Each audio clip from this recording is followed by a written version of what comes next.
Today's video is going to be a little story time about how the universe helped me to heal my perfectionism and heal my heart chakra. So I was reflecting on why I experience brain fog.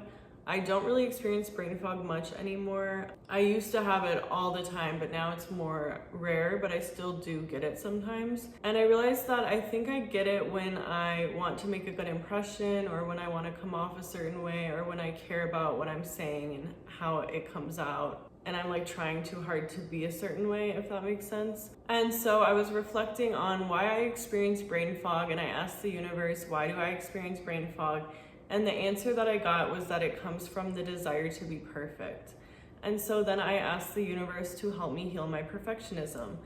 And this is something that I've been working on for so long. There's a lot of levels to it, and I've come a long way in healing my perfectionism, but there's still a lot more to unpack there. But basically I was asking the universe to bring me to the next level. And this was a few days before my siblings' wedding. All week I had been a little bit stressed out about my siblings' wedding because it's a 4-hour drive to the wedding. I get sick in cars a lot. And then I was a little bit nervous to be staying in a new environment because I am so sensitive to dust and chemicals and all these things. And as much as I trust the universe and I believe that everything works out for me and I don't really stress about my health much anymore, for some reason, this situation was triggering some of those fears that I thought that I had overcome.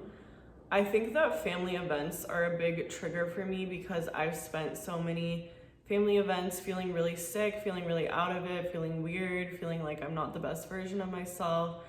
And I've slept through family events. I'm late to them because I'm sick or sleeping. And also I just feel like I'm an unreliable sister. At times I'm an unreliable daughter and I miss things because I'm sick or I'm sleeping. And so I was kind of having these fears like, what if I'm sick for my siblings' wedding? This is an important event in my life, and that would be really sad if I feel sick and out of it the whole time. So this situation was already kind of bringing up some of those fears, and I wanted to make sure that I was really well rested, that I was eating really healthy, that I was doing everything I could do to make sure that I was feeling good for the wedding. Especially getting enough sleep, because my symptoms always get a million times worse if I'm sleep deprived. So it's the day before we are driving to the Airbnb to go to the rehearsal dinner. And I get a haircut because I needed a haircut. And I told them not to use any chemicals or anything on me and that I have chemical sensitivities and just use water.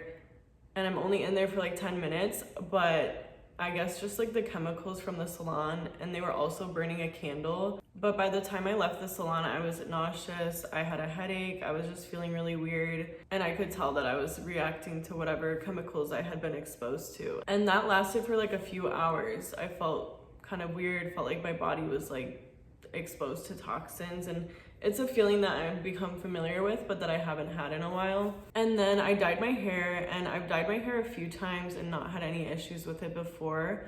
But I think because my like histamine bucket was already full, I think that this time it did affect me. And so when I went to go to sleep, I just couldn't. I was having trouble breathing.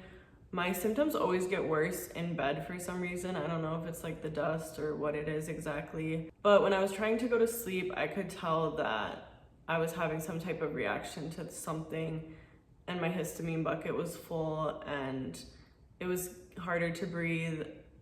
And I was just like feeling like I couldn't sleep. I was feeling wired. And then of course, on top of that, I am anxious about sleeping. And I really want to make sure that I get enough sleep so that I'm not feeling sick the next day, because I'm going to see all this family that I haven't seen in a long time. And I just want to be the best version of myself, you know, and have a good time and enjoy my siblings' wedding. Like, as much as I don't really care anymore what people think of me and I don't want their approval or whatever, I still just wanted to like have good interactions with people and have a fun time and have it be a positive memory, you know, and like be present. So yeah, it's kind of worst case scenario, and the hours are passing, I'm trying to sleep, and I don't sleep for a single minute. And I really have that feeling that I am suffocating and that I can't get enough air. It's one of my least favorite symptoms. And it's really not just me like having a panic attack and me being anxious. It's definitely something physical. Like, I truly cannot take a full breath in, but I am getting enough air to breathe and survive, and I've survived it a bunch of times, but it just doesn't feel like it. and it's just a really horrible feeling. I don't know if like my lungs are like inflamed, or I don't really know what causes it or what it is exactly, but I've read that exposure to chemicals can cause that reaction in some people. So I'm experiencing that, and the sleep deprivation does kind of have me spiraling, have me in a really bad mood. I was like, really, this is my sibling's wedding? Like, why is this happening to me right now? I'm kind of mad at the universe, kind of cursing out the universe and being a brat, and I'm like, I have done so much, I've given up so much, I make all these videos, I face all my fears, like, why is this happening to me? Why am I sick right now?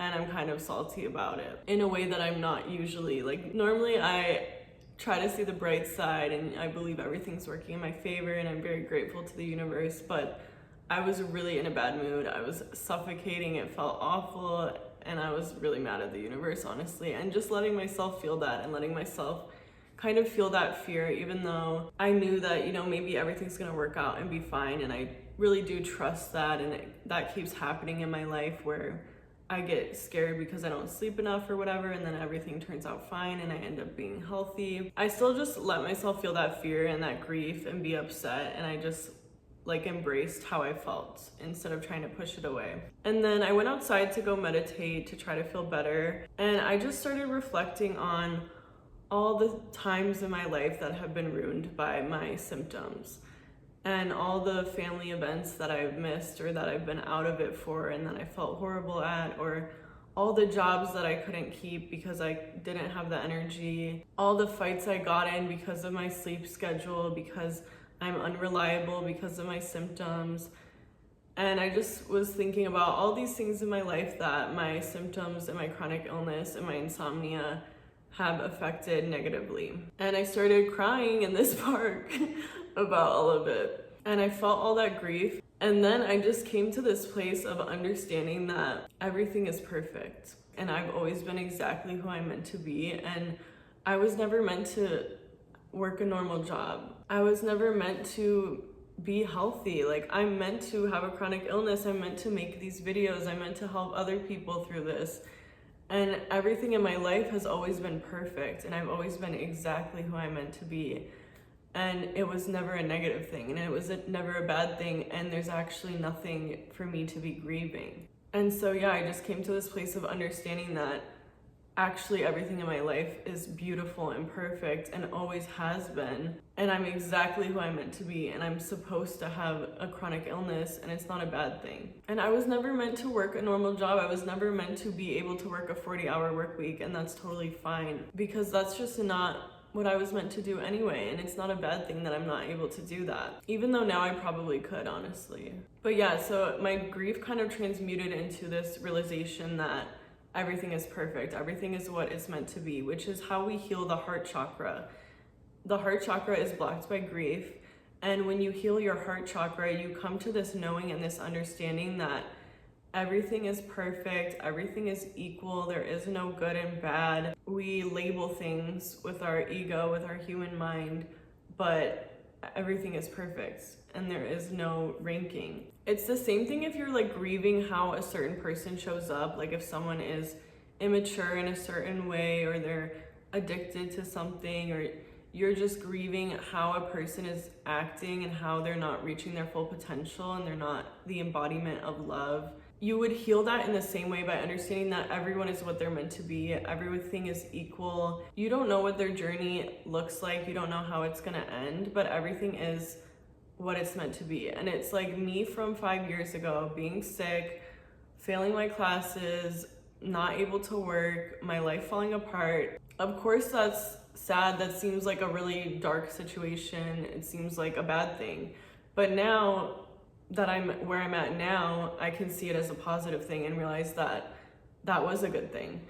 And so if you ever are grieving parts of your life or grieving how someone else is even, you can come to this place of unconditional love and understanding that everyone is who they're meant to be, and you don't know best, the universe knows best. And also, suffocating is a heart chakra symptom. My symptoms are always associated with the chakra that I'm healing at the time. and the thing I need to be healing. Actually, the last time that I was suffocating, I did a grief meditation, and I like released all this grief I had about my parents, and then I literally stopped suffocating. And I swear it's not anxiety, like it's not just in my head, like I swear to God it's like a physical symptom, and I really cannot fully take a breath in, but it literally went away after I did this grief meditation. And so this time I remembered that, and then I did a grief meditation again, and I still was having trouble breathing by the end of it, but I do think it helped me still. And I was still kind of upset, I was annoyed, you know, I wish that I felt better, I wish that I was in peak health going into this trip and that I was well rested. But I also trust the universe that everything is gonna work out, whatever happens, happens. Even if I'm sick, it's okay. I've been sick many times before. I'll survive it. Yes, I hate it. Yes, I'm kind of traumatized by the feelings that I get in my body, but I can handle it. I've handled it so many times, but I just was hoping that that wouldn't happen on my sibling's wedding day. So I drink my celery juice, I drink my heavy metal detox smoothie, and my family picks me up to drive me to the Airbnb. And once I was in the car, I was totally fine. I felt healthy the whole time, shockingly, because cars usually make my symptoms worse, and I usually get car sick and nauseous, and I didn't feel that at all. I actually felt completely healthy. I did feel super tired and fatigued, and you know, my eyes were burning, and it was hard to like focus and think, but at the same time I felt like I was also like having normal conversations and felt healthy. And then I slept like an hour and a half, and then we went to the rehearsal dinner. I saw my dad for the first time in 9 years. So I was also really nervous about that, obviously. And I was like wanting to be rested to see him. Yeah, I was just kind of stressed about that interaction and how that was gonna go. And I kind of was like tearing up seeing him, which makes me uncomfortable. I always feel like I shouldn't cry in front of people ever. And like, I feel like that's like not socially acceptable. And so I was like kind of embarrassed about that, and I was like, sorry, I haven't slept at all. But I feel like it's also like, I don't know. That's obviously just like my own issues and beliefs that I've been working through in terms of crying and expressing emotions. But yeah, I was kind of tearing up. It was like weird to see him have aged 9 years.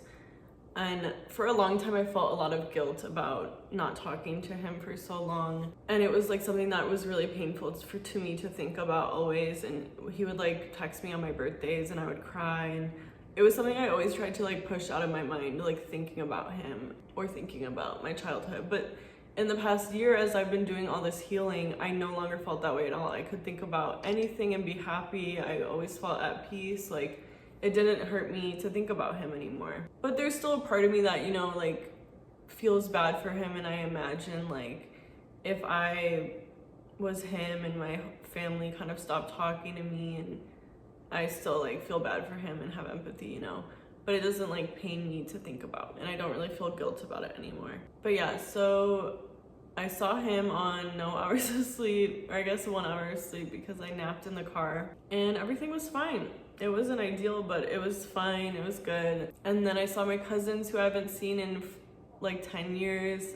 And honestly, they were so much fun to talk to, even when I was extremely sleep deprived. And I felt like everything just like really worked out well and went totally fine. And then I was nervous that I wasn't gonna be able to sleep that night. That was like my biggest fear, is that I was gonna go another night without sleeping. But I didn't. I slept like 7 hours, I think. And then I felt really healthy at the wedding and had a great time, and just, yeah, felt like I literally was like the best version of myself, and just felt like really clear-headed, felt really healthy and energized. And it was a really beautiful day and a great experience, and honestly so much better than I even imagined it would be. And I also gave a speech, and one of my biggest fears in the past is public speaking. When I would have to give speeches in high school, I would literally like not be able to eat all day. I'd be like shaking, sick, like it was just so bad. And I would like have to memorize word for word everything that I was gonna say. But as I've healed this year, I realized that that was not gonna be my experience with public speaking anymore, because I don't experience physical anxiety in that way anymore, ever. And so I wasn't really nervous about the speech, but I ended up like crying the whole speech, and like I was shaking, and it was really nerve-wracking and really, I don't know exactly what emotions I was experiencing. I guess part of it was being nervous to like speak in front of so many people, but then also like the content of the speech making me emotional. And my mom gave a speech before and was like crying, so then that made me more emotional. And so basically I gave this speech like crying, my voice shaking. It was kind of embarrassing, kind of worst case scenario, kind of my biggest fear because I am very afraid of crying in front of people. And so it was very healing that I did that and I survived, because my brain like thinks that that's a threat to my survival to cry and express myself in front of people. And so even though I wish the speech went differently and I wasn't crying and shaking, and I wish that I like, you know, gave the speech in a better way, it was a really healing experience, I think, to be able to do that and to realize that everything is fine. And also I was like crying during the vows, and my aunt and I were crying together about other stuff, and I just feel like it was a very healing day in terms of that as well, because I really don't like to cry in front of people and I don't feel comfortable crying in front of people. And subconsciously, like, part of me feels like it's a threat to my survival. And so I was able to work through that fear a lot through those experiences. I've spent the past like several years learning to stop repressing my emotions and learning to really be present with my emotions, because before that I wouldn't cry when bad things happened to me. Like, all of my emotions were so delayed. I was so out of touch with my emotions. I would just a lot of times like dissociate or feel numb when my life was the worst, and when bad things were happening to me, I didn't really feel it in those moments. It would come much later that I would feel it and have to process it. And so I had to really retrain my brain to be more present and to like feel my emotions in the moment, and also to allow myself to cry and not repress that. Crying is so healing. And so now I can't like hold back my tears. I can't really repress my crying because I've spent so long trying not to and training myself to not to. And this was the first experience where I felt like crying a lot, and so it just happened. But yeah, basically I feel like this really helped me heal my perfectionism, because it was worst case scenario pretty much. I didn't sleep at all the day before the trip and everything turned out totally fine. And actually I didn't even feel sick at all. Like, I didn't have symptoms. I just felt like what a normal person feels like, tired probably. Which I always thought that I always thought that anyone who like doesn't sleep all night would feel really sick. And it's crazy realizing this year that that's not how other people feel when they don't sleep. Now I've had a few experiences where I don't sleep at all, or I sleep like 3 hours and I don't feel sick after. I just feel tired, and I'm like, wait, I had no idea this was what other people were experiencing. But it's helped me like heal my fear of insomnia, because if you have a chronic illness, I'm sure you know it becomes this like horrible cycle where you're afraid of insomnia, and then that fear and that anxiety perpetuates the insomnia. If you guys want me to make a video about insomnia, I can, because that's something that I've learned a lot of tricks for and that I don't really struggle with anymore. I feel like I healed a lot of the trauma around my insomnia and my health issues a few months prior to this. And I had a lot of situations where I was like not sleeping enough and everything was totally fine, and I still felt completely healthy, and I still felt like my brain was working properly. And then I feel like I started to kind of abuse that power and just not sleep enough a lot of times. And then I feel like I started to feel sick and out of it again and tired. So I feel like the universe was like, we were trying to heal your fear of sleep deprivation, but then you were like abusing it, and we need you to take good care of your body. So then I feel like my fear kind of came back, because then I had a few weeks where I wasn't sleeping enough and I was feeling the effects of that, because I feel like the universe was like pushing me to actually just take care of my body and sleep enough, because my intuition was telling me go to sleep earlier, get enough sleep, and I wasn't listening. And so sometimes I feel like the universe will have to use discomfort to motivate us and to make us act in the way that we know that we should act. So it's really helpful if you can listen to your intuition, so that you don't have these like tower moments and these moments of discomfort, in order to learn the things that you need to learn, or in order to take the actions that you're meant to take. But yeah, I feel like this was just a good example of a process that I go through a lot, where I just ask the universe to heal something for me, and then I have some sort of life experience that helps me to heal that wound. So this experience taught me that you can go to this important family event on absolutely no sleep in a new unfamiliar environment that you don't know what chemicals you're going to be exposed to, and everything's going to be fine. You're still going to feel healthy, you're still going to have a great time and have good interactions. And so that experience helped me work through that fear and that perfectionism. And perfectionism is a heart chakra blockage because you feel that things need to be a certain way instead of realizing that everything is equal. And also it comes from this fear of loss, which comes from unprocessed grief. So if you can face the loss, face the grief, feel the grief, and remove that fear associated with it and realize that everything is okay, everything is perfect, and just have unconditional love for your life and everything that has happened and everyone in it, that's how you heal your heart chakra. That's how you heal your perfectionism.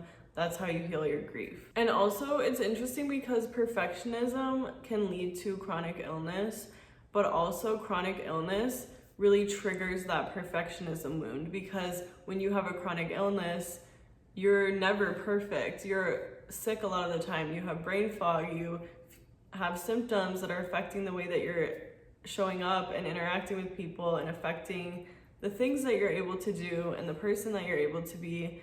And so your chronic illness is constantly triggering this perfectionism wound, and you're having to make peace with the fact that you are not perfect. And a lot of times you're showing up as a version of yourself that you don't feel comfortable being. And so chronic illness can actually help you make peace with the fact that you're not perfect and that it's okay to make mistakes and it's okay to be flawed. And in facing that, you can heal that perfectionism, but you have to really make that choice and that conscious effort to heal that mindset, because you could just always be upset that you're not perfect and that you're sick all the time. If you want to learn more about how to process your emotions in a healthy way, how to cope with grief and shame and all these different emotions, I recommend getting my Processing Emotions Workbook. If you want to enter to win my giveaway this month, leave a comment on this video and leave a comment on all my videos that I post from October 15th to November 15th. Thanks so much for watching.